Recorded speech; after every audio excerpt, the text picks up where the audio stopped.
Hi friends, எல்லாம் எப்படி இருக்கீங்க? இன்றைக்கி நம்ம என்ன பார்க்க போகிறோம் அப்படின்னா அடை தோசை. ஸோ ஹெல்த்தியான அடை தோசை எப்படி அது செய்கிறதுன்னு பார்க்க போகிறோம்.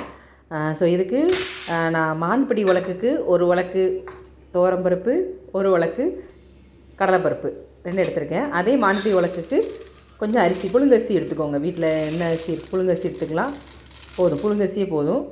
அதை ஒரு உலக்கு போட்டுக்கலாம். நெக்ஸ்ட்டு அதுக்கு ஒரு அரை உலக்கு உளுந்து போட்டுக்கோங்க. மானிப்படி உலக்குக்கே அரை உலக்கு உளுந்து போட்டுக்கோங்க. ஸோ இதை வச்சு நம்ம இன்றைக்கி அடை தோசை எப்படி செய்கிறதுங்கிறத பார்க்க போகிறோம். ஃபஸ்ட்டு நம்ம இது எல்லாத்தையும் ஒரு பாத்திரத்தில் போட்டு 2 மணி நேரம் ஊற வைக்கணும். தண்ணி ஊற்றி 2 மணி நேரம் ஊற வைக்கணும். ஸோ எல்லாத்தையுமே மிக்ஸ் பண்ணிக்கோங்க. தனித்தனியாலாம் ஊற வைக்க வேண்டாம், எல்லாத்தையும் ஒன்றா போட்டு கலந்து கண்டிப்பாக ஒரு 2 மணி நேரம் ஊற வைக்கணும். கொஞ்சம் பெரிய பாத்திரமாகவே எடுத்து போட்டுக்கோங்க, ஏன்னா ஊறி வரும்போது மேலே வந்துடும், பெருசாகிடும் பருப்பெல்லாம். நல்லா ஒரு 2 மணி நேரம், பருப்புங்கிறது ஒரு 2 மணி நேரம் ஊறினா போதும். அரிசி போட்டிருக்கிறதுனால கூட கொஞ்சம் நேரம் ஊறணும். ஸோ அதான் கரெக்டாக இருக்கும். நல்லா ஊறி வந்ததுக்கப்புறம் நம்ம இதை அரைக்கணும். ஸோ இப்போ பாத்திரத்தில் போட்டாச்சு. அதுக்கு தண்ணி விட்டுக்கலாம். தண்ணி விட்டுட்டு நல்லா களைஞ்சிருங்க. களைஞ்சி ஒரு தண்ணி ஊற்றிட்டு அதுக்கப்புறம் மீதி இதை நல்லா தண்ணி ஊற்றி ஊற வச்சுருங்க. எப்போவுமே இட்லி தோசை அப்படின்னு சாப்பிட்றதுக்கு ஒரு டிஃப்ரெண்ட்டாக ஒரு நாள் மார்னிங் பிரேக்ஃபாஸ்ட்டுக்கு இந்த அடை தோசை செஞ்சு பார்க்கலாம். ஸோ இதுக்கு தேங்காய் பூ போடணும். ஸோ அதனால் தேங்காய் திருவுறேன். இந்த தேங்காய் திருவி ரொம்ப ஓல்டில் உள்ள தேங்காய் திருவி. ஸோ இதுதான் நாங்கள் இன்னும் யூஸ் பண்ணிகிட்டு இருக்கோம். ஸோ அதை காமிக்கணுங்கிறதுக்காக தான் உங்களுக்கு இந்த வீடியோவில் காமிக்கேன். இல்லைன்னா நார்மலாகவே திருவி எடுத்து வச்சுருப்பேன். ஸோ இந்த தேங்காய் திருவி இப்போ ரீசெண்டாக கிடைக்குமான்னா கொஞ்சம் கிடைக்காது, இது ஓல்டு. ஸோ இதில் நல்லா திருவி எடுத்தால் பார்த்திங்களா அந்த ஒயிட்டாக பூ வந்துடும்.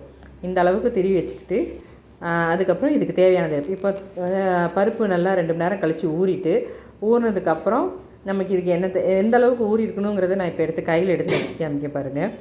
ஸோ இந்த அளவுக்கு ஊறினா போதும். பாருங்கள், தண்ணியே இல்லை, எவ்வளோ தண்ணி ஊற்றுனேன், பருப்பு உள்ளே கடந்துச்சு. தண்ணி ஊற்றி வச்சு இது பண்ணணும் பாருங்கள். பருப்பு மட்டும் தான் தெரியும், தண்ணியே இல்லாத அளவுக்கு நல்லா ஊறி உப்பி வந்துட்டு. ஸோ நெக்ஸ்ட்டு இதுக்கு தேவையானதெல்லாம் போடலாம்.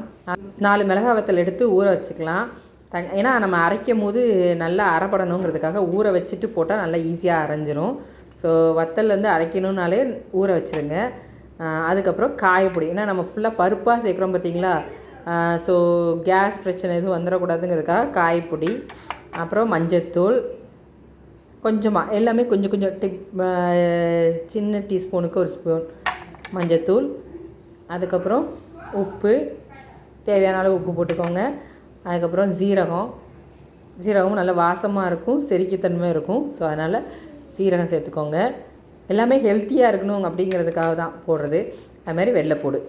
ஸோ அது சேம் கேஸ் ட்ரபிள் வந்துடக்கூடாது, ஏன்னா பருப்பு பார்த்திங்களா ஃபுல்லாகவே பருப்பு, அதனால் அதை வெள்ளைப்பூடு. ஸோ இதெல்லாம் வச்சு நம்ம அரைச்சி எடுத்துருவோம். ஸோ அது கடைசி நம்ம தாளித்து அதில் போடுவோம் பார்த்துக்கோங்க. அதுக்கு என்னெல்லாம் தேவை அப்படின்னா வெங்காயம், கருவேப்பிலை ப்ளஸ் தேங்காய் பூ. நம்ம திருவண்ணம் பார்த்திங்களா தேங்காய் பூ, அந்த தேங்காய் பூவும் எடுத்து வச்சு நம்ம தாளிச்சத்துலேயே தாளித்து ஊற்றுவோம்.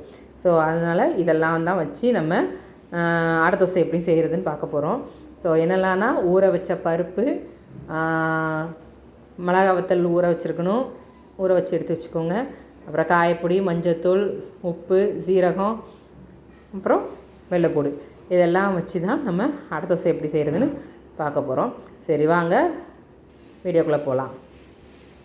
ஸோ நெக்ஸ்ட்டு நம்ம மிக்சியில் அரைச்சிடலாம். கிரைண்டரில் தான் போட்டு அரைக்கணும்னு அவசியம் இல்லை, ஏன்னா நம்ம கொஞ்சம் அமௌண்ட்டு காலையில் பிரேக்ஃபாஸ்ட்டுக்கு மட்டும் அப்போ மட்டும் தான் யூஸ் பண்ண போகிறோம். ஸோ மிக்சியில் போட்டு அரைச்சி எடுத்துக்கலாம்.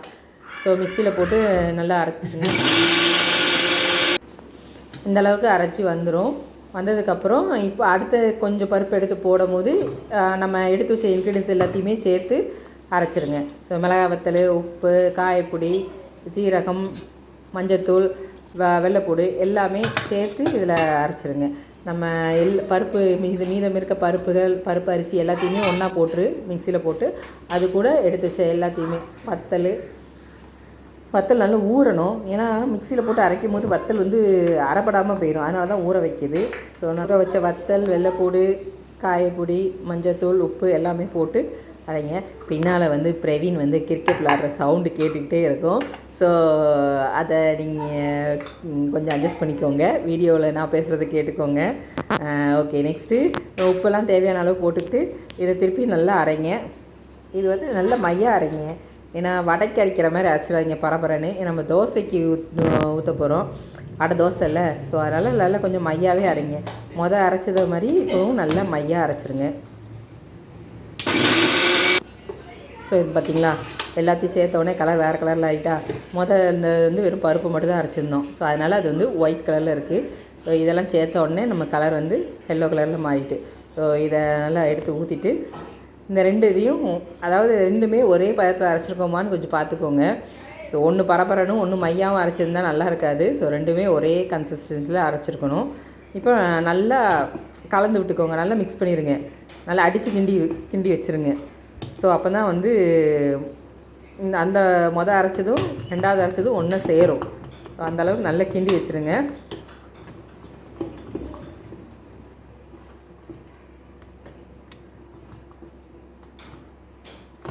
ஸோ நல்லா செக் பண்ணி பார்த்துக்கோங்க. இந்த அளவுக்கு அரைச்சிருந்தால் போதும். பாருங்கள், இந்த அளவுக்கு அரைச்சா போதும். ஸோ நெக்ஸ்ட்டு வந்து நம்ம தாளிக்கிறத பார்க்க போகிறோம்.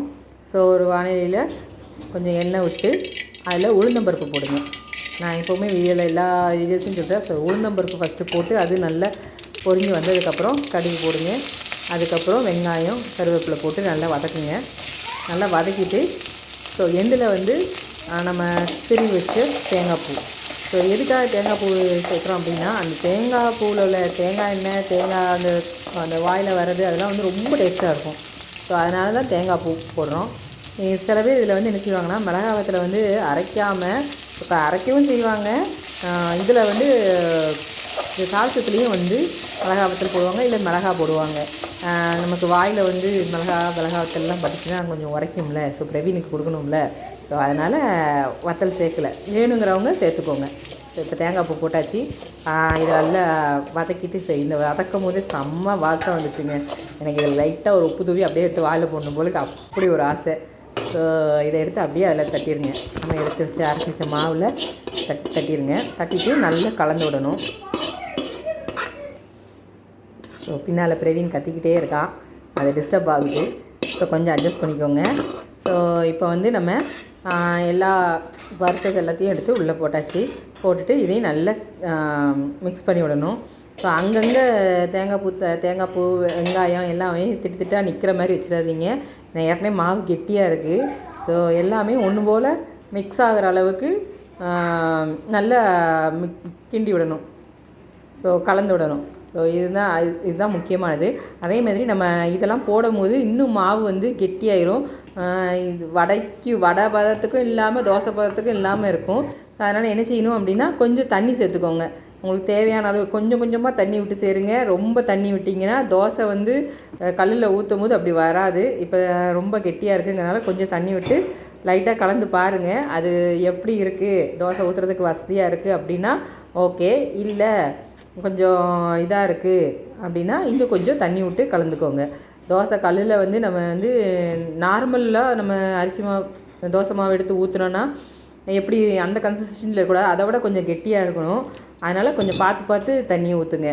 அதிகமாக தண்ணி ஊற்றிட்டிங்கன்னா அந்த மாவு வந்து நல்லாவே இருக்காது. தோசை வந்து அந்த கிறிஸ்பியாக வரும், ஆனால் கரிஞ்சு போன மாதிரி தான் இருக்குமே தவிர வடை கரிஞ்சு போனால் எப்படி இருக்குமோ அது மாதிரி தான் இருக்கும், நல்லாவே இருக்காது. ஸோ இந்த அளவுக்கு இருந்தால் போதும். நான் இப்போ ஊற்றுறேன் பார்த்தீங்களா, இந்த அளவு தண்ணி போதும். இப்போ தோசைக்கல்லில் நல்லா நிறைய எண்ணெய் விட்டுட்டு அப்படி மெதுவாக தட்டி விடுங்க. அதாவது இதை வந்து தட்டி எடுத்து தான் வைக்கணும். வடை தட்டி போடுறாங்கன்னு சொல்கிறாங்க தெரியுமா, அது மாதிரி லைட்டாக அப்படி ஊற்றி லைட்டாக தான் தடவி விடணும். ஸோ மாவு வந்து கெட்டியாக தான் இருக்கணும். இதுக்கு தண்ணி போல் வச்சிடாதீங்க. தோசைன்னா தண்ணி போல் வச்சு மாவு ஊற்றுவோம், அப்படி வைக்காதீங்க. கொஞ்சம் கெட்டியாக வச்சு இப்படி லைட்டாக தட்டி மட்டும் வர்ற மாதிரி வைங்க. ஸோ இதுக்கப்புறம் இதில் வந்து அங்கங்கே லைட்டாக ஓட்டை போட்டிருக்கோங்க. எதுக்கு அப்படின்னா, வேகாமல் போயிட்டுனா பிள்ளைகளுக்கு செமிக்காது. ஸோ அதனால் நீங்கள் கொஞ்சம் ஓட்டை போட்டு அந்த இடத்துல வந்து எண்ணெய் ஊட்டுக்கோங்க. ஏன்னா வேகணும், எண்ணெயில் தான் வேகணும். நல்லா ஏன்னா பருப்பு பார்த்திங்களா வாய்வு. ஸோ வேகாமல் போயிட்டுனா செமிக்காது. அதனால் நல்லா அங்கங்கே ஓட்டை போட்டு அதுலேயும் எண்ணெய் விட்டு நல்ல நம்ம வந்து வடையை வந்து எண்ணெயில் போட்டு பொரிச்சு எடுப்போங்க. அதுக்கு பதிலாக தோசை கல்லில் வார்த்து எடுக்கிறோம். அது மாதிரி தான் பார்த்திங்களா எவ்வளோ கலர்ஃபுல்லாக வந்துட்டுன்னு. ஸோ இந்த மாதிரி தான் இதுதான் அடை தோசை. ஸோ ஸோ இதையும் வந்து நீங்கள் கொஞ்சம் நேரம் கல்லில் போட்டு எடுங்க. உடனே வந்து தோசை வந்து டக்குன்னு சுட்டுட்டு உடனே எடுத்து போடுறோம் அப்படிங்கிற மாதிரி பண்ணாதீங்க. கொஞ்சம் நல்லா வேக வச்சு எடுத்து போடுங்க. அப்போ தான் அதாவது நம்ம ஹெல்த்தியாக சாப்பிட்றது உடம்போடு ஒட்டணும். அதுக்காக தான் நல்லா வெந்துட்டு. ஸோ இப்போ எடுத்து தட்டில் போட்டுடலாம். பாருங்க, கலர்ஃபுல்லான அடை தோசை. ஸோ சூப்பரான அடை தோசை. இதுக்கு நல்ல கெட்டி சட்னி, தேங்காய் சட்னி, கெட்டி சட்னி வச்சு சாப்பிட்டா சூப்பராக இருக்கும். ஸோ அதுதான் வச்சு இன்றைக்கி எங்கள் வீட்டில் டின்னர் இது தான். ஸோ பிரவீனுக்கு ஒரு டிஃப்ரெண்ட்டாக ஒரு டிஷ் பண்ணி தரேன் அப்படின்னு சொல்லி சொன்னேன். அவனுக்காக இன்றைக்கி ஒரு அடை தோசை வித் கெட்டி சட்னி. ஸோ பிரவீன் டேஸ்ட் பண்ணிவிட்டு என்ன சொல்கிறான்னு பார்க்கலாம் வாங்க.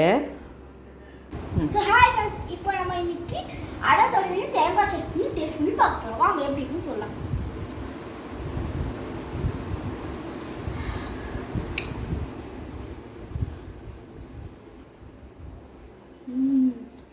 அம்மா டேஸ்டாக இருக்கு, அப்படி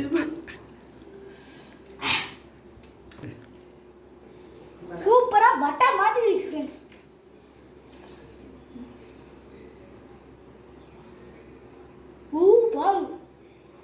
மோர்னு டேஸ்டாக இருக்கும். கண்டிப்பாக வீட்டில் செஞ்சு பாருங்க, செம்மையாக ரிசல்ட் கிடைக்கும். ஸோ இந்த வீடியோ பிடிச்சிருந்தா லைக் பண்ணுங்கள், ஷேர் பண்ணுங்கள், சப்ஸ்கிரைப் பண்ணுங்கள். அது மாதிரி பக்கத்தில் இருக்க பெல் ஐக்கான் கிளிக் பண்ணுங்கள். நல்ல வீடியோ பார்க்கலாம். பாய்.